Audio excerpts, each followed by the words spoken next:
In today's video, we will see how to list group members using Group's API collection in Postman.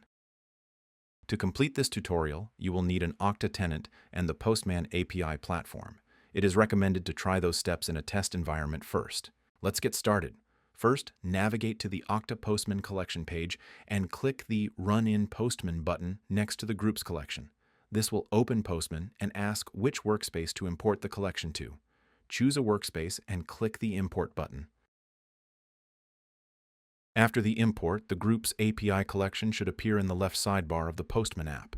Next, set up the environment by following the steps mentioned in the article in the description. We will use the List Group Members Users API call.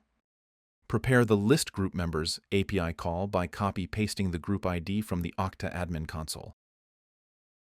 Then click Send. The response received will be a 200 OK along with all the data for the users on the tenant, which can be converted into a CSV using a converter. Thank you for watching. Check out our Okta support playlist for more. We encourage you to like and subscribe to stay up to date with our latest help resources.